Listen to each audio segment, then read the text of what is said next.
Good day, everyone. Today is the third day of our scripture reading, and I hope you have been enjoying and joining us from day 1 to 2. Today we will be reading Genesis chapter 8, 9, 10, 11, and Psalms chapter 3. Genesis chapter 8. But God remembered Noah and all the wild animals and livestock that were with him in the ark. And he sent a wind over the earth, and the waters receded. Now the springs of the deep and the floodgates of the heavens had been closed, and the rain had stopped falling from the sky. The water receded steadily from the earth. At the end of the 150 days, the water had gone down. And on the 17th day of the 7th month, the ark came to rest on the mountains of Ararat. The waters continued to recede until the 10th month. And on the first day of the 10th month, the tops of the mountains became visible. After 40 days, Noah opened a window he had made in the ark, and he sent out a raven, and it kept flying back and forth until the water had dried up from the earth. Then he sent out the dove to see if the water had receded from the surface of the ground. But the dove could find nowhere to perch because there was water over all the surface of the earth. So it returned to Noah in the ark. He reached out his hand and took the dove, brought it back to himself in the ark. He waited 7 more days and again sent out the dove from the ark. When the dove returned to him in the evening, there in its beak was a freshly plucked olive leaf. Then Noah knew that the water had receded from the earth. He waited 7 more days and sent the dove out again, but this time it did not return to him. By the first day of the first month of Noah's 601st year, the water had dried up from the earth. Noah then removed the covering from the ark and saw that the surface of the ground was dry. By the 27th day of the second month, the earth was completely dry. Then God said to Noah, "Come out of the ark, you, your wife, your sons, and their wives.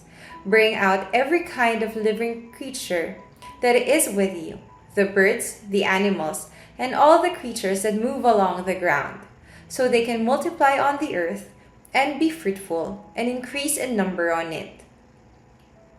So Noah came out, together with his sons, his wife, and his sons' wives. All the animals and all the creatures that move along the ground, and all the birds, everything that moves on the land, came out of the ark, one kind after another. Then Noah built an altar to the Lord, and, taking some of all the clean animals and clean birds, he sacrificed burnt offering on it. The Lord smelled the pleasing aroma and said in his heart, "Never again will I curse the ground because of humans, even though every inclination of the human heart is evil from childhood. Never again will I destroy all living creatures as I have done. As long as the earth endures, seed time and harvest, cold and heat, summer and winter, day and night will never cease." Genesis chapter 9. Then God blessed Noah and his sons, saying to them, "Be fruitful and increase in number, and fill the earth. The fear and the dread of you will fall on all the beasts of the earth, and on all the birds in the sky, on every creature that moves along the ground, and all the fish in the sea. They are given into your hands. Everything that lives and moves about will be food for you. Just as I gave you the green plants, I now give you everything. But you must not eat meat that has its lifeblood still in it. And for your lifeblood, I will surely demand an accounting.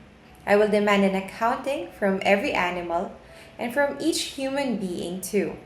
I will demand an accounting for the life of another human being. Whoever sheds human blood, by humans shall their blood be shed. For in the image of God has God made mankind. As for you, be fruitful and increase in number.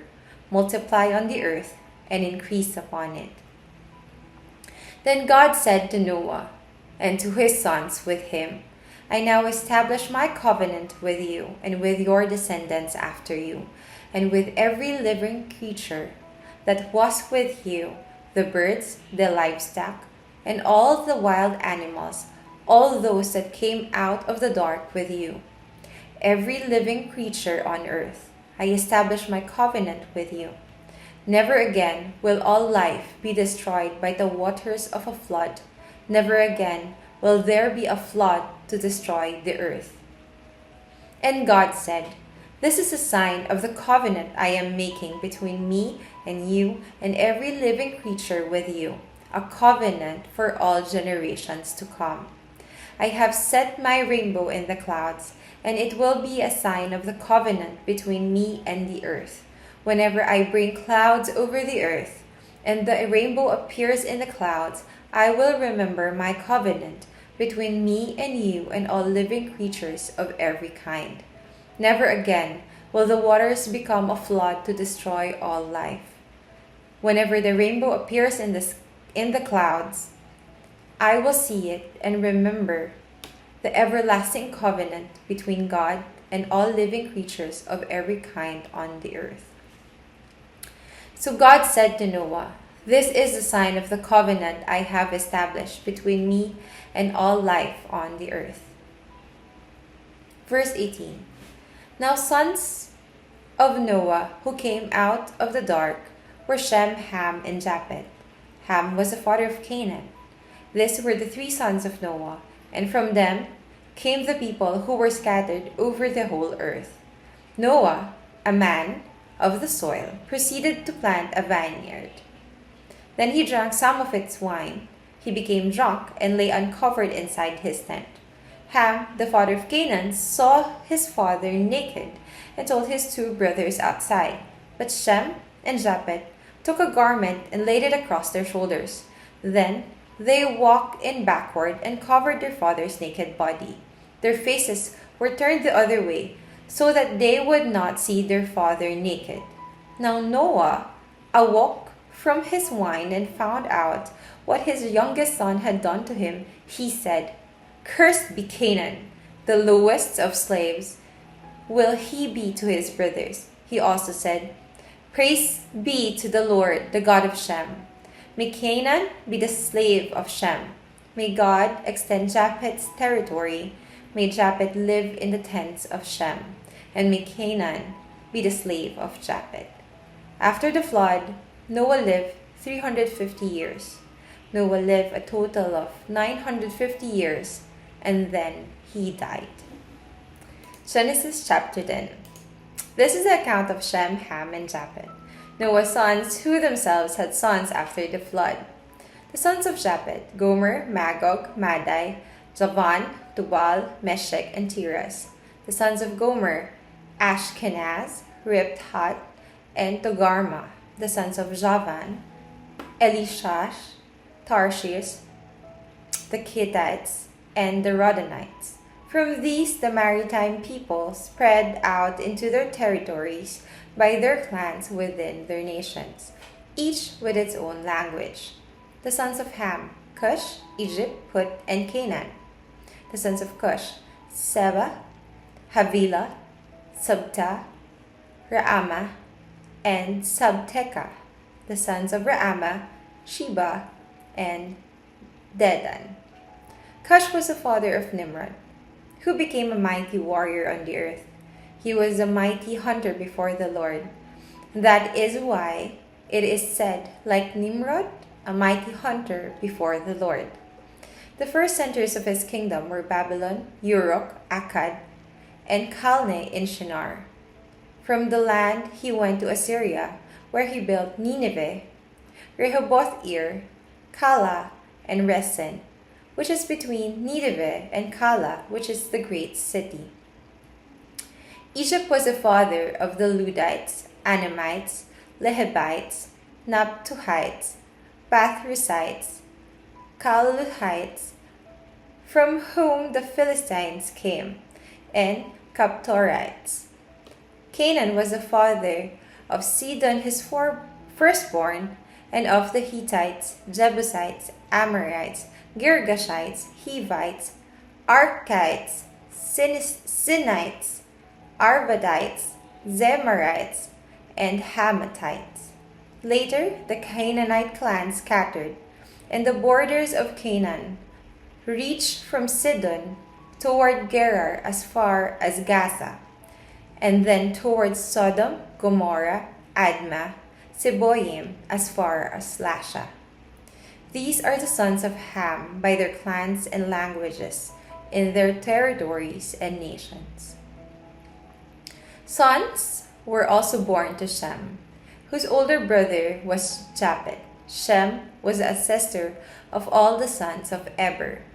The sons of Shem: Elam, Ashur, Arphaxad, Lud, and Aram. The sons of Aram: Uz, Hul, Gether, and Meshech.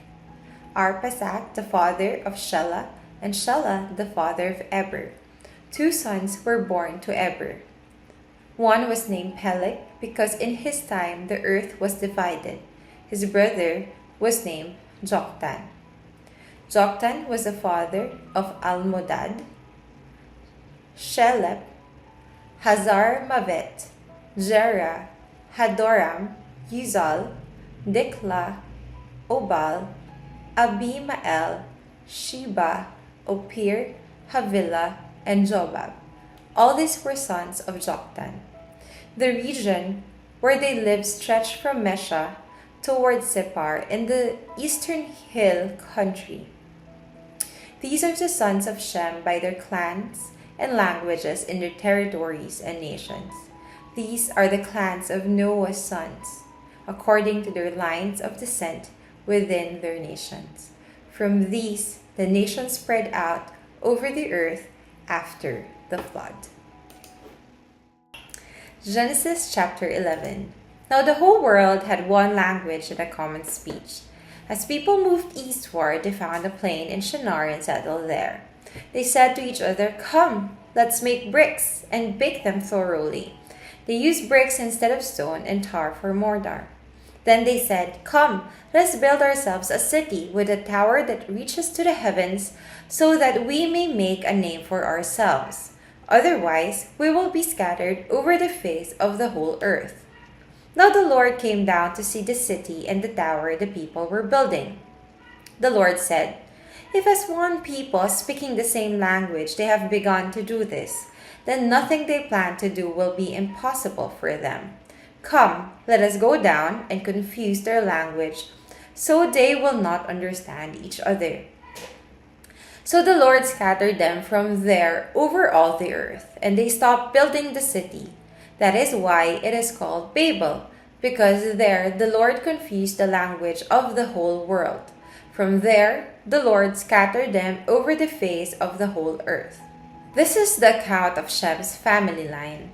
2 years after the flood, when Shem was 100 years old, he became the father of Arphaxad.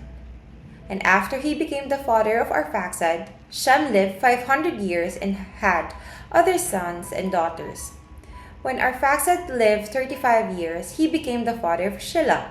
And after he became the father of Shelah, Arphaxad lived 403 years, and he had other sons and daughters.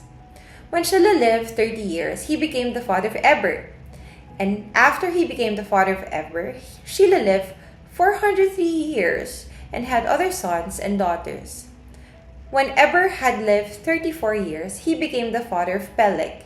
And after he became the father of Peleg, Eber lived 430 years and had other sons and daughters. When Peleg lived 30 years, he became the father of Reu. And after he became the father of Reu, Peleg lived 209 years and had other sons and daughters. When Reu lived 32 years, he became the father of Serug. And after he became the father of Serug, Reu lived 207 years and had other sons and daughters. When Serug lived 30 years, he became the father of Nahor. And after he became the father of Nahor, Serug lived 200 years and had other sons and daughters. When Nahor lived 29 years, he became the father of Terah. And after he became the father of Terah, Nahor lived 119 years and had other sons and daughters. After Terah lived 70 years, he became the father of Abram, Nahor, and Haran.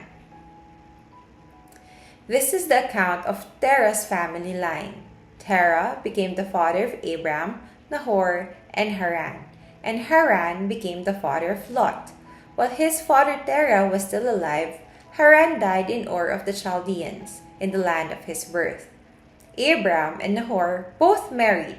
The name of Abraham's wife was Sarai, and the name of Nahor's wife was Milcah. She was the daughter of Haran, the father of both Milcah and Ishka. Now Sarai was childless because she was not able to conceive. Terah took his son Abram, his grandson Lot, son of Haran, and his daughter-in-law Sarai, the wife of his son Abram, and together they set out from Ur of the Chaldeans to go to the Canaan. But when they came to Haran, they settled there. Terah lived 205 years, and he died in Haran. Psalms chapter 3. Lord, how many are my foes?